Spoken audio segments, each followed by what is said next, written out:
Hi teachers, this is Unit 3, Week 1, Lesson 2 of the Middle School ENL Standalone Curriculum. This is Week 1, the Rogoshevsky family, Day 2. So we're just going to do a very brief overview of what this lesson looks like, the key moments of this lesson, and what to expect when teaching it to your students.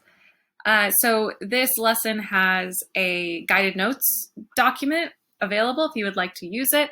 It is linked right here. If you click on that, it will prompt you to make a copy. It is also available in the Video Adapted Resources folder on TeachHub. So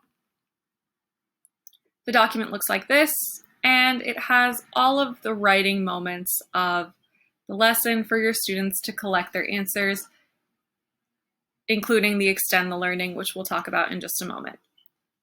So that is there in the Video Adapted Resources folder in TeachHub, as well as linked right here to make a copy. All right, so as always, the lesson starts with the essential question and the lesson objectives. Students then move on to a See, Think, Wonder using this image. The students will then look at some possible sentences before they read. So they will fill in the missing words. If they don't know the definitions of the words are hyperlinked.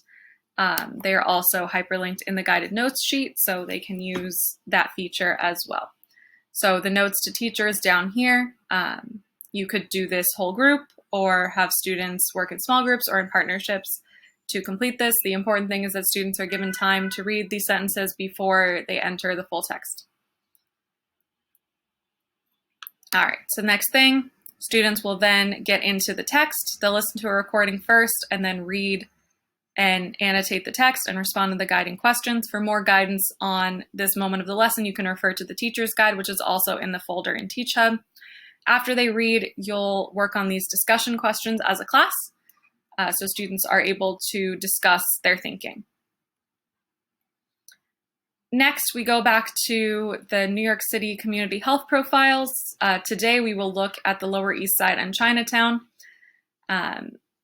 So students will discuss here. The chart is right here, so they'll review the data and then answer, how does the Lower East Side's unemployment compare to the Upper East Side? Based on this statement, make a prediction about the Rogoshevsky's health, Bessie Rogoshevsky's health. And lastly, answering the more broad question, the more abstract question of how might poverty, unemployment, and high rent lead to stress. So it's really important that students have the opportunity to speak and listen. So you can do this in groups. You can do this whole class depending on how large your class is. You can give them some time to plan their discussion. There is space for that on the guided notes sheet as well, but it's most important that they actually get to speak. So the last thing is that they will access the community health profile just like they did in lesson 1 to find what their district, what their neighborhood is. Now they're going to find the unemployment rate in their district. So the link is right here, so I'll click on that.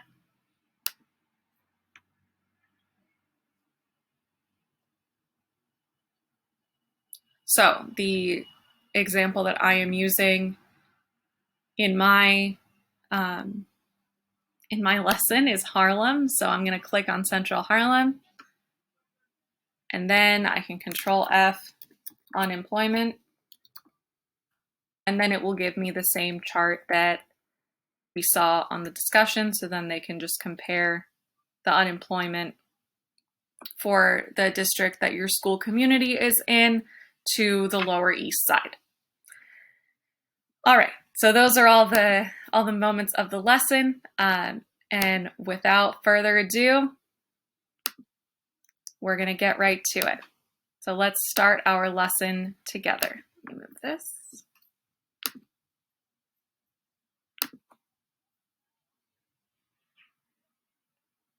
All right, so Week 1, Day 2. Can someone read the essential question out loud? Awesome. So how do economic conditions affect our community? So the text we are going to read today is called Bessie's Job. It's an informational text, and Can someone read the lesson objectives out loud before we get started?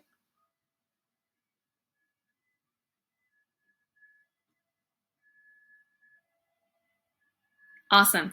So to identify words and phrases that demonstrate setting, and to analyze the development of the central idea or theme in a text. All right. And teachers, once again, there's a link to the guided notes if you would like to use them with your students. All right, the first thing we're going to do is a see, think, wonder. So we have this photo right here, and the caption says, Garment Factory 1910. This comes from the Tenement Museum. So in this picture, you're going to pick one thing you see, one thing you think, and one thing you wonder. So one thing you see, one thing you think, and one thing you wonder. So pause the video now and do that.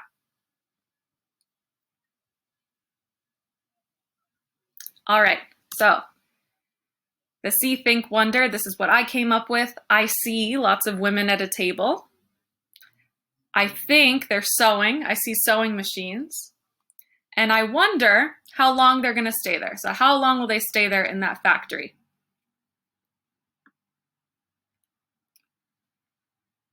All right, so the next thing we're going to do is we're going to fill in some sentences that we're going to see in the reading. So here are some sentences from today's text. So I'm going to read the first one and do it as an example for you and talk through it with you. So Bessie operated a sewing machine in a garment blank that made women's clothing called a shirtwaist.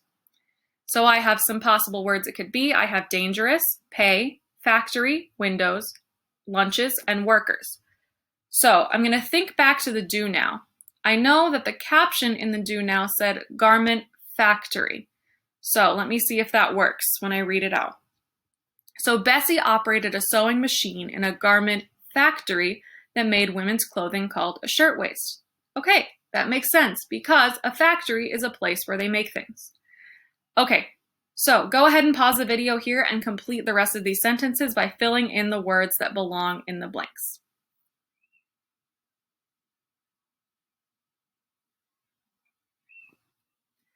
All right, so let's talk about setting the purpose for our reading. So today we're going to read about Bessie Rogoshevsky's experience as a garment factory worker. So pay special attention to any words or phrases that demonstrate the setting, so where something takes place, or the surroundings of New York City in the 1910s. All right, so let's take a look at our reading. So first thing you're going to do is you're going to listen to a recording of the text. It's linked right here in this presentation. Then you'll respond to the guiding questions in the text. After you're done reading, annotating, responding to the guiding questions, you're going to have a discussion with your class about these questions. So go ahead and pause the video here to read and discuss. Once you're done with the discussion, you can come back to the video.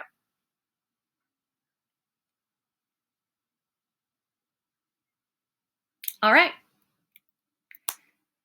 So now we are going to connect this back to our community today. So over the course of our unit, we're going to be looking at data from the Lower East Side and Chinatown as a model. So for today, we're going to look at this chart here. So this chart comes from the New York City Community Health Profiles. So we're looking at poverty, unemployment, and rent burden. So if you don't know what those words mean, they're linked right here in the blue: poverty, unemployment, and rent. So you can click on those if you need a little bit of extra help with what those words might mean. So we're going to discuss 3 questions based on this data. The first one, how does the Lower East Side's unemployment rate compare to the Upper East Side? So that's number 1 down here. So we have the Lower East Side's unemployment rate, which I see is 8%. And the Upper East Side's unemployment rate, which I see as 4%. Number 2, based on this statement, make a prediction about Bessie Rogoshevsky's health. So I'm going to read that statement really quickly. Many of the factors that affect health happen outside of a doctor's office. This includes access to quality education, jobs, and safe spaces to live. Residents in high poverty neighborhoods often lack these resources. So, based on that statement, what prediction can we make about Bessie Rogoshevsky's health based on what we just read about her? and her job. So the last thing, how might poverty, unemployment, and high rent lead to stress? So you're going to discuss those 3 questions with your classmates. How does the Lower East Side's unemployment rate compare to the Upper East Side? Based on this statement, make a prediction about Bessie Rogoshevsky's health. And how might poverty, unemployment, and high rent lead to stress? So pause the video now so you can discuss with your class.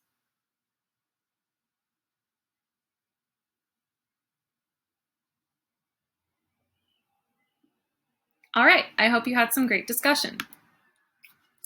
The last thing we're going to do today, in addition to any of these questions that your teacher might want you to answer, we're going to go back to the New York City Community Health Profile for where our school is located. So yesterday in our lesson, or in the last lesson, we found where our school was, what district it was located in, what neighborhood it was located in.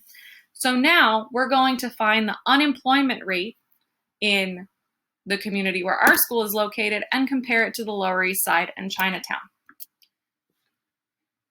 So I'm going to click this link and follow that link here.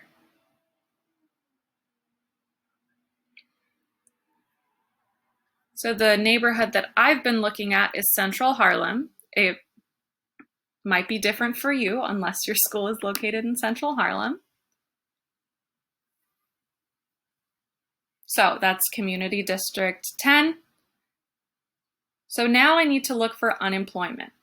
Something I can do is I can click Control F or Command F on my keyboard and search unemployment. So when I did that, it took me straight to the page that says unemployment. So this would probably be on page 7 if you're looking at the document. So I'm going to look down here. So the neighborhood I'm looking at is Central Harlem, and I'm going to look at how it compares unemployment-wise to Chinatown. So it says that the unemployment in Central Harlem is 12%. Looking back at our presentation, it says that the unemployment in Chinatown is 8%.